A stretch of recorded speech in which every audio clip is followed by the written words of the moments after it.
Yo, what's up, guys? Welcome back to the channel. I am joined by famous Twitch streamer SufferYGO. Yeah, SufferYGO. Yo, what's up, guys? SufferYGO, twitch.tv/SufferYGO. And today we're going to talk about the meta. I am currently stuck at home due to the thing I cannot say out loud because YouTube will algorithm ban me if I do it. Otherwise, I would have been sitting right next to someone on this couch like you've seen in the Banlist video. But today we're going to do a little bit of a discussion video for you guys. Something that I really like to do. I got this idea from Cimo because everyone knows that it's really cool to hate Cimo right now.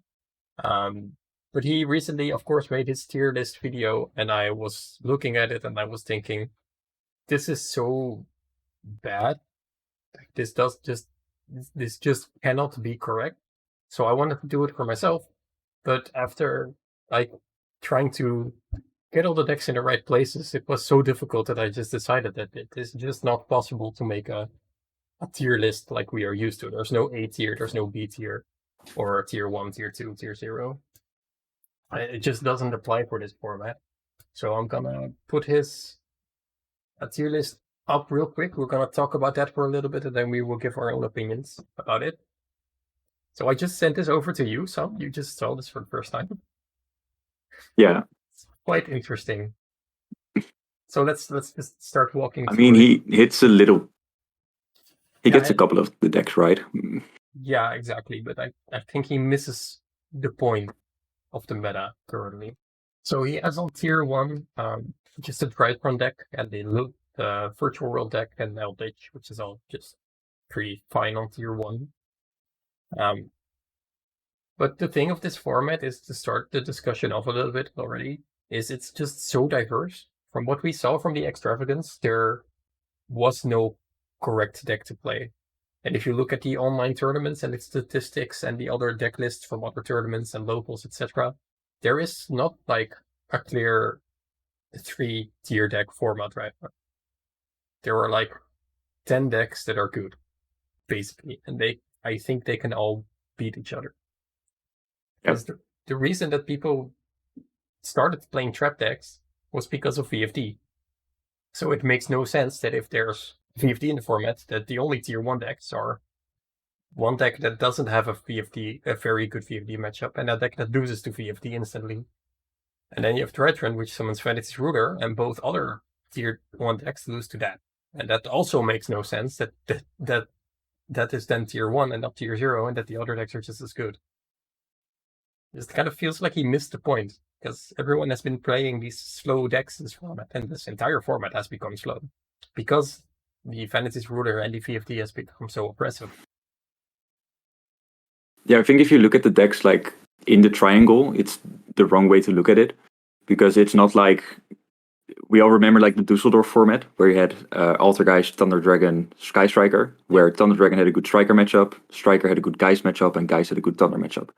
And like, I don't think that's the real way to look at this format. Like, mainly because of what you just said, but again, I kind of agree with his tier 1 picks, because those 3 decks are better than all the decks below it. It's just that the matchups that they have against each other just don't make sense. So you would say that one deck should be tier 0 or one deck should be tier 2 or something. But like, even if you look at the, I don't know if you know Yu-Gi-Oh! Scope, the whole like statistic website for dueling book. Like, if you just look at that, there are 3 decks with more than 10,000 deck counts, which are Virtual World, Dinosaur, and Eldritch.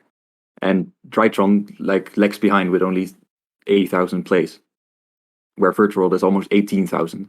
So significantly less. Yeah, like, people are not really.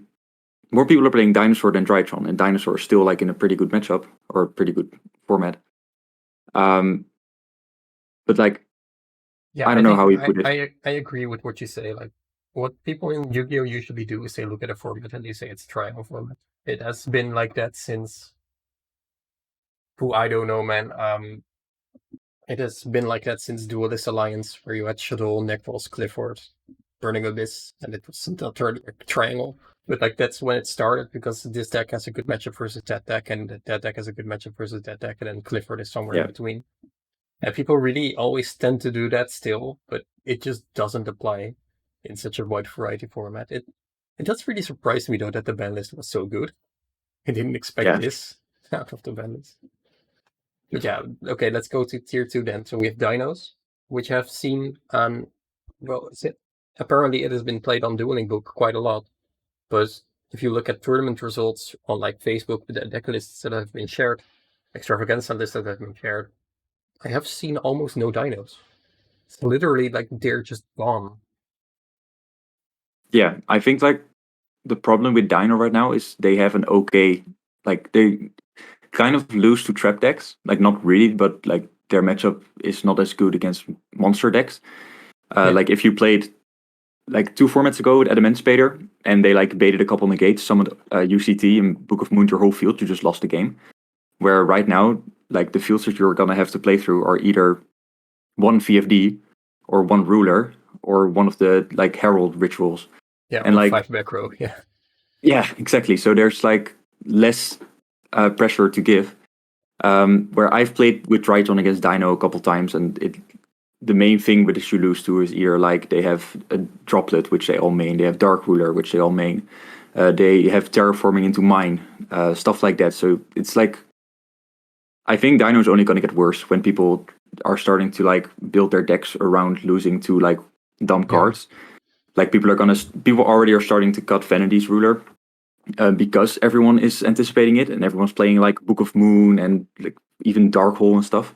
Yeah, there's no point in getting that floodgate up if you're not playing against decks that die to it. Yeah.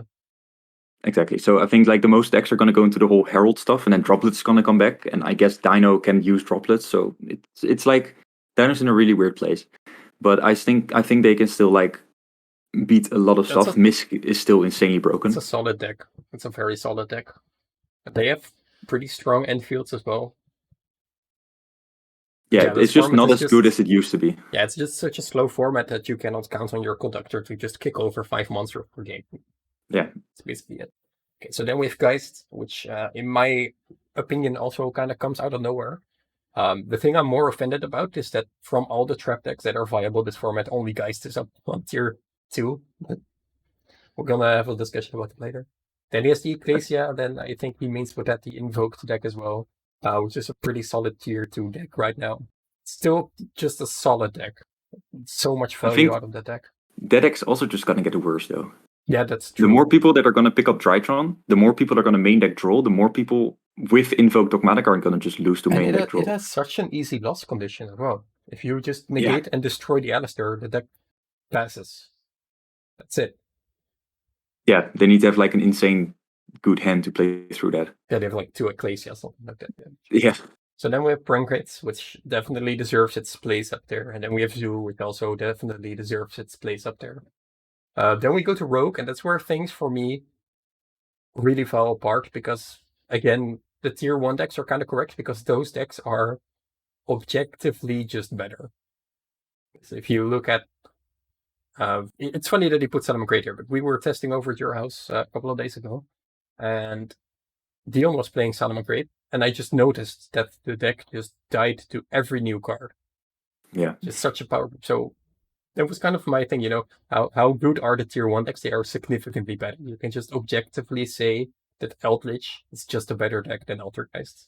It's just true because Altergeist is like a couple of years old, and the Eldritch decks from today, they play like all the new cards. So, but okay, but then you have a tier 1, you have a tier 2 decks that can beat those decks and that are being played often.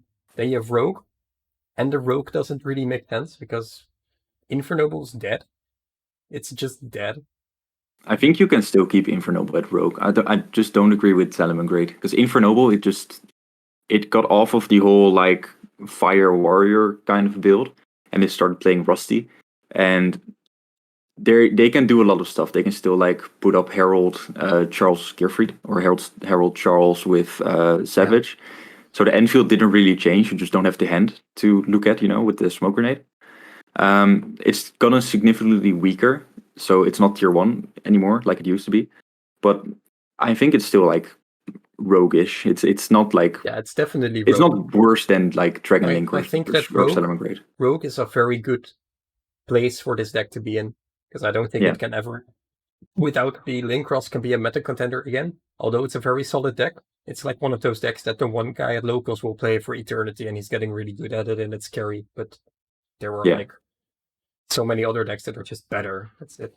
So they have Salomon Great as Rogue, which is a deck that we have not seen anywhere. I believe that Everton played it at the Benelux Extravagance, and he got like 8th place with it, which was quite insane for me, because this deck, it dies to Ice Dragon Prison, it dies to Conquistador, it dies to Aquero, it dies to Ruler, it dies to the hand traps of the Droidron deck, it dies to VFD. It's just I don't see how this deck can it I guess you have to play against one Everton's like a weird example, because he has played this deck for like 2 years, and he's probably like the best player in our region, at least with the deck. Salomon Great, 100%. Yeah, so like of course he knows how to like build the deck for the format, and I haven't seen his list, but I probably guess that he like anticipated something. Yeah. But also I think you just need, if you play Salomon Great right now in like an 8th round tournament, you need to get like some luck, like dodge the VFDs and dodge like the set 5, set guru if you best play decks. like against other quote unquote rogue strategies. Exactly. Like Salomon Great is one of those decks that's just gonna be, it's bad against like the tier 1 like unfair decks, but against other fair decks it's like way better, because it just has so many like ways to play and so many like resources to go turn 3 and turn 4. Yeah. So the last rogue deck he put up was Striker, and I haven't tested this, but I think in theory that Striker could just easily be like a tier 1 deck this format. Yeah, I think so as well. This is the control deck. This is the best control deck. This deck has all the tools to win. I don't know why no one has picked up on this, but like with Talents, Droplets, Afterburner, Jamming Waves, Widow Anchors, you have all these tools to win every matchup. I don't really know why no one has been playing this deck, but I honestly think that this is one of the most broken decks this format. Yeah, the going second is just way too good. Imagine you are playing against Zoo. Zoo will never win. Zoo just can't win. Imagine playing against like the Invoked deck, where you bait 1 negate and then you just, after that you can just play and do whatever you want. Yeah. But yeah, there's like a lot to be said about Striker, and I haven't tested it. It may be just the worst deck ever, because of course we are missing Engage. But I just cannot really see how this deck is not tier 2 right now. But no, I don't think anyone has really played it. But it's something that I'm gonna explore in a couple It just beats a lot. Yeah. You like don't lose to VFD, you win versus Fendi's Ruler. But like it's again the same thing. If people summon the Herald guy, the level 12 Herald ritual, like Striker still loses. Exactly. So then the main reason why I wanted to make this video is everything else indicating it's not as good as the other decks. But Cimo's everything else is it's just not correct. It's just not. First, let's talk about the not sponsor of this video. Red Bull. I have Red Bull all over me now. Still. Alright, so the everything else section. They put PK and BA under the same category. But PK BA is easily tier 2 deck right now. You hate the deck, I know. Yeah. It's really, just like it's one of those. I think the deck is only played by people who like played back in BA format, and they are just like can't let it go. And of course, the deck got better with the Torn Scales card. I saw a tweet from Team APS saying that he understands why not a lot of people play the deck, because it's so hard to play since he just picked it up. Just really fun to see, because it's just true.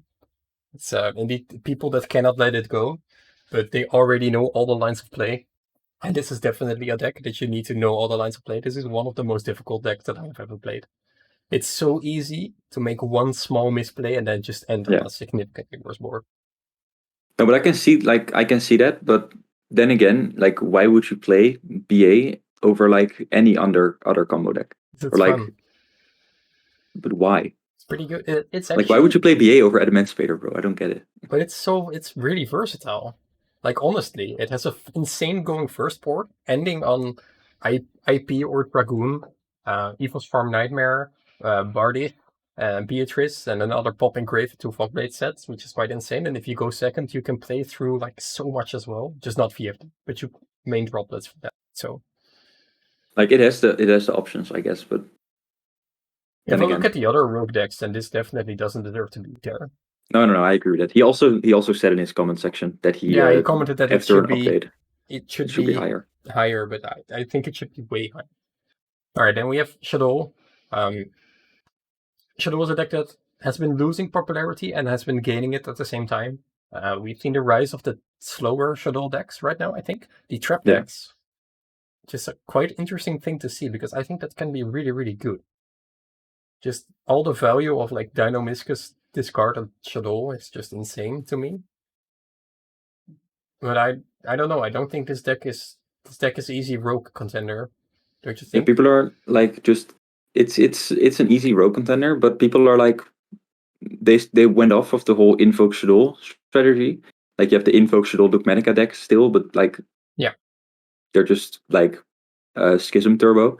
But there's a lot of decks now that just play a big Shaddoll engine and then like the Dogmatica cards and just like rely on that. Just rely on like construct and again Winda locking your opponent because Winda is actually really good this Yeah, format. out of all the decks that I see, this is the most easy to get to win condition. You know, it's Yeah. just Winda and you beat first world. Oh, not yet. You they have the spell. That's maybe one of the things why it's not that good. But it does beat Dryden, right? Yeah, pretty much. Yeah. Twins of Dino, pretty well as well. Twins of Dogmatica invoked pretty well. Beats Prankets, beats Zoo, can beat Zoo, depending on the Yeah, hand. I really don't know, man. depends. This deck is definitely not. This is where I think I felt the the lines were Shaddoll, blurring. Yeah.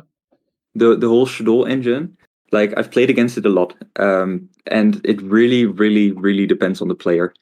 Like it's one of those decks that you need to know the format. You need to know what your opponent is doing because if like I had a game where I was playing Drytron and he was playing Shaddoll, and he had nothing except for like the set Schism, and if he just summoned Winda, I lost. But he just let me play, and I got to like Phoenix pop Schism, and then he chained to make Winda, and I just extended once more, just unicorn it away or something.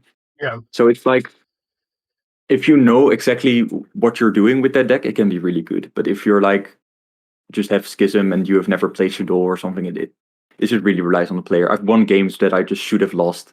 It's That almost like every deck from the Duelist Alliance format has yeah, really, pretty much. really high skill to play. It's just true though.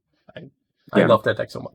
Then we have ABC. I don't know where ABC came from. I don't know why he picked ABC to talk about instead of like Paleozoic. Or I guess he has Toad there. But I don't know, man. Why is ABC here? This deck has done nothing. ABC is actually there's one guy on DB. That's always Calvin, when the format starts, he Calvin gets like Talam. first. No. He always gets like first, second place on the ladder, and then he like slows down because ABC is still like worse than a lot of decks. Exactly. But it's okay, I guess. Like Dragon Buster is still like a good card, and you can still play it with traps, and you can still like do a lot of stuff. Machines, Union Carrier has gotten a lot of support for them. Yeah, the deck is really solid, but I don't know. But this is definitely an everything else deck.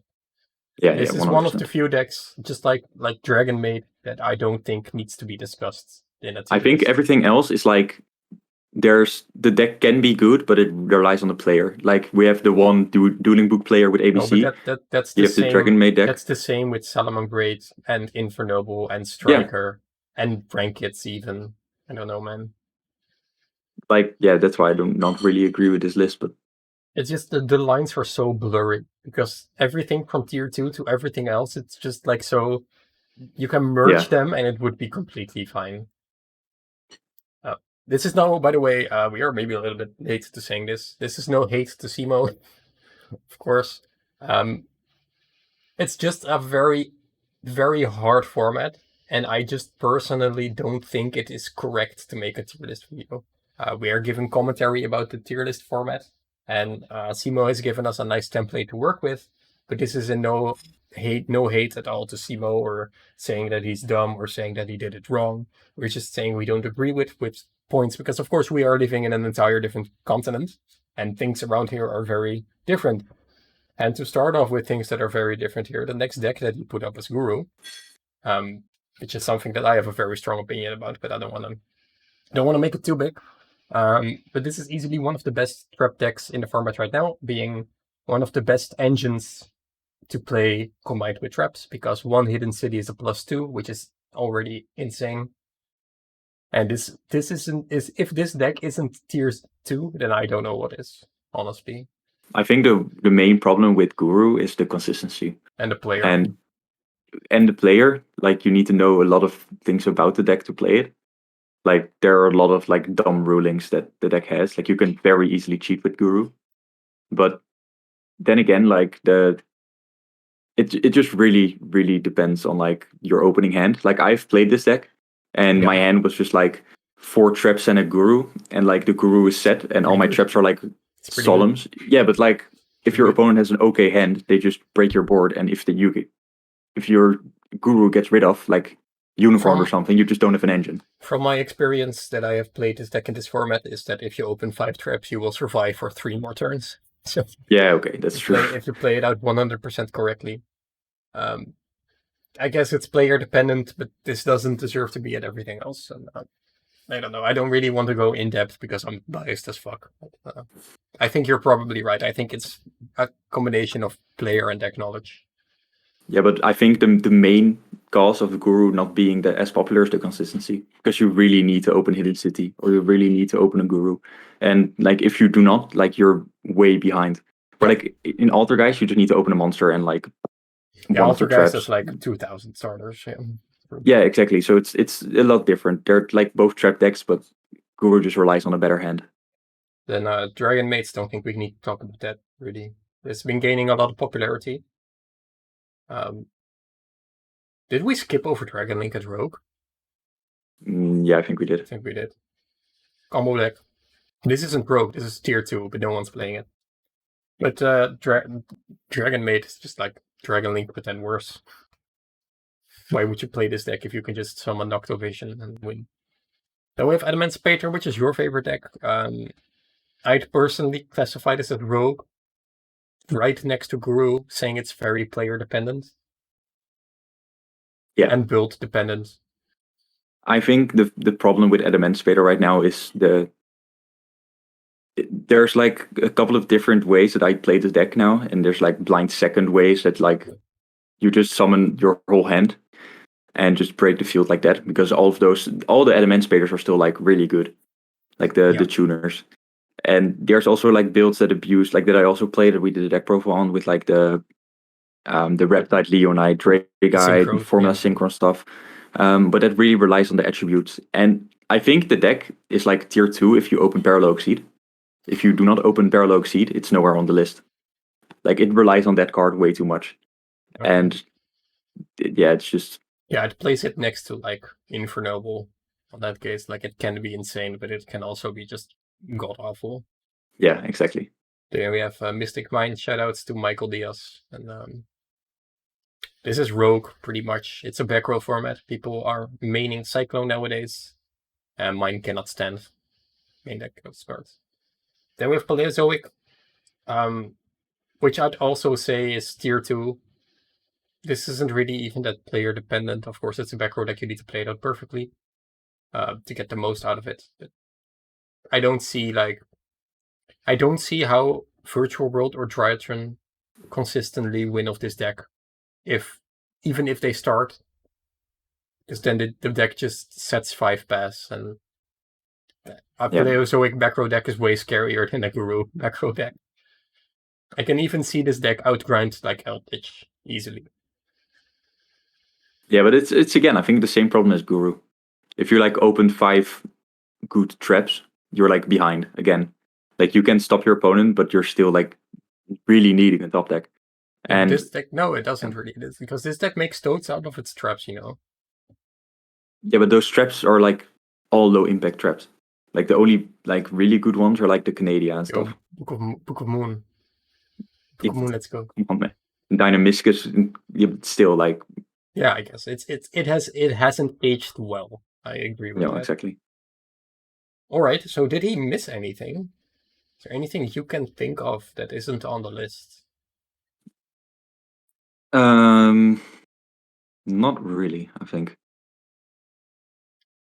it's yeah. No, I don't really think he missed anything. I think like this is the format. I agree with that, but I think that like half of the decks that he is showing right now are still very build dependent. Like an Eldritch deck, there are like 3 varieties now. You have like Traps, Dragoon, and you have Zoo. Then you have the you see Ecclesia there, but that can be Eldritch, Invoked, Shadow, can be anything. They have Zoo, which can be Eldritch again. They have Dragon Link. There are like a million ways to play Dragon Link, and like it really depends on how good the deck is. I don't know, man. I think this is just overall very way too global. I'm not really sure what Cimo's force intentions were. Of course, again, no hate to Cimo, but as a very definitive list for the competitive January 2021 format, I don't think this is a good image. Because what I think would work best if you would just take like a very big pie chart and then just fill out the dueling book ratios or just like ratios from every tournament that was played. Probably, yeah. It's so early in the format, nothing has been defined yet. But one thing that we do know is that it's a super slow format. Like the main combo decks are like, of course, Prank Kids is a different story, but like the Drytron and Virtual World are like more control decks. Yeah, they don't feel like combo decks to me. No, they're like combo. It's like what I see with combo is just like the full Thunder Dragon combo or the full Dragon Link combo, you know. But this Dryathan, it only does like one in archetypal thing, and then it ends on a card. But it doesn't really feel like a combo, you know. It's like mid tier. It's I don't know. It feels like you had a little bit between formats where we had the Magical Beast Endymion Pendulum deck. Yeah. That was like really conservative with its cards, and it like only ended on like a Jackal and a Master's Endymion. And it kind of feels the same way. It just like it keeps its card in hand, and the same with Virtual World. You just like you don't go all in. Where like I had Thunder Dragon decks where you just play Into the Void and go all in, like Lunar Light Orcus, stuff like that. And it just I don't think there's any deck that does that this format. Yeah, it's so weird though that we've went from like 2 insane combo decks that literally just won the game on their board to 2 quote unquote combo decks, because if you'd see Drytron as a combo deck, then Virtual World is as well. Decks that just do their one single thing and aren't really that good at it. They're still very strong decks, of course, but it's like the end board of Dragon Link versus Infernoble is a board that you would just scoop to. But the end board of a Virtual World is like, okay, let's see how far I can come. Yeah, exactly. It's just way different. Yeah, it's interesting to see. But yeah, my opinion again is just the lines have blurred so much. There is so much viable right now that I think that, you know, normally in a format you would look at it and you could just say, what is the best deck? What do I want to play? And the answer is quite obvious. Even in the triangle format, there's always just one deck that is slightly better. You know, if you look at Infernoble Dragon Link, you definitely just buy Dragon Link. It's kind of biased. If you look at the Necros, Shadow, BA, you just buy Necros. But in this format, if you were looking at it from like, okay, yeah, I want to play a good deck, what do I pick? And I honestly don't think there's an answer. If you want to look at like statistics, the best decks are Virtual World and Drytron, like on win ratio. They're both like the safest deck to play right now is Virtual World. But the thing is, you would be bashing your brains in because you're so brain dead after playing that for 3 matches. Then I bought it, and then a week later I sold it. It's like I was playing it, I was having fun. Then I realized oh man, this deck really isn't fun to play or to play against. Then I sold it to you, and then you sold it again too. Then it's Drytron, which is the biggest brain deck that we've seen in a while. For some reason, all ritual decks must be hard. And they have like Lord. Lord is pretty safe control deck. Lord is a good deck to pick up, I think. Still. Yeah. It's like you have so many options. You can play like combo versions of Eldlik. Like we've seen the 60 card, like 40 traps Eldlik deck, but we've also seen like the Rocket Eldlik deck that played like the level 8 Chaos That was Synchro. so cool. That's a cool deck. Yeah, but like there's still decks floating around that do that. And like you have with Lord, you have a lot of options. What the format would be if this weekend there would have been a YCS. What would it have happened? Because now, of course, everyone's staying at home, and what kind of deck you play is really dependent on what kind of tournament you play. Are you even playing? That's a big question, and that's of course very dependent. But it's also like limiting people's creativity, because why would I really work on the deck right now? Like, why would I really work on a deck right now? It's just like no real use. That's why I'm so. If there was a YCS right now, I really think we would have seen the sickest shit out there. We would have had like the most. I think that there is so much unexplored potential behind Virtual World alone.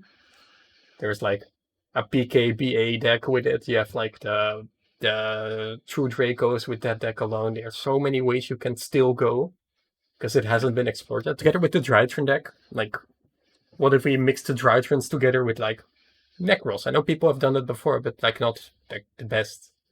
I really wonder what could happen if you like that's the awkward position we're in right now, because like the deck gets released and Drytron was like everyone played it differently. Like people are playing Megaliths and people are playing like weird ass stuff.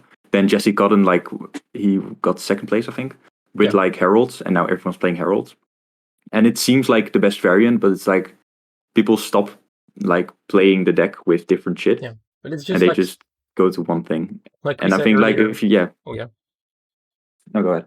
What we said earlier about like Striker and Dragon Link, it's just so unexplored. But yeah, we have decks like Striker, Dragon Link, which are both like unexplored. Like Striker could just be the best deck because it has all the tools, but Dragon Link can just have this very insane combo. The deck, like we were playing it, and it can still end on like Harbinger, Spheres, Savage, Apollosa easily, just easily without like any real other. And that's just like me sitting at home thinking, how many times can I spam SufferYGO? Let alone like someone actually spending amounts of time on those decks. It's just so actually weird. Thinking about it. Yeah. No, but that's always the same thing. It's like decks get released, and I think we've seen it since Emancipator. Like since the start of this whole break, because there's like no real events. So there's one event, and if one person does really well with one version of the deck, everyone just gravitates to that. And it limits creativity a little bit. Like we do not see like 40 different versions, we just see like 2 different versions. Yeah. Where the deck building just gets a little bit limited. So yeah, I really would be surprised if like people played it differently at a YCS right now. I think there would be like 1 or 2 weird decks that make it in, but like the whole other top cut would just be Herald, Drytron, and VFD Virtual World. Or like just like 50-50 trap decks, or like no real decks. Spice. Yeah, that's the thing. That's what we are both. We haven't really said is that VFD is still out there, and it still kind of shits on creativity, sadly. Because again, why would you even test Solomon Grave in this format, right? But yeah, exactly. I to close off this video, I don't think I could make a tier video maker thing. So I just don't think there is a correct answer to any of this. I think what Cimo did was pretty okay, but after discussing it for like a while, we already see that there were like so many cracks showing so quickly. Because you cannot put like one back row deck on tier 2 and then the rest not. You cannot like. It's so unfair to put Dragon Link and Infernoble on the same level. It's just not. It's just not true. You're so biased. What the fuck? But it is, right? Dragon Link can actually. Can Dragon Link do the things that I did? Or can Infernoble do the things that I did with Dragon Link? They don't make Appaloosa, but like they make. Do you really think Blade and Herald and Savage? They're the same? I think they're like kind of the same, yeah. Alright, sure. Fuck it. I'll just put Dragon Link in front of Infernoble. How's that? Okay, yeah, of course. Yeah, that's meaningless credentials. All right. So, yeah, guys, let us know in the comment section down below how wrong we are. And let me know why Guru sucks, why Infernoble is tier 0, and why Lulu is trash. Yeah, do you have any strong opinions about this? Be sure to let us know in the comment section down below.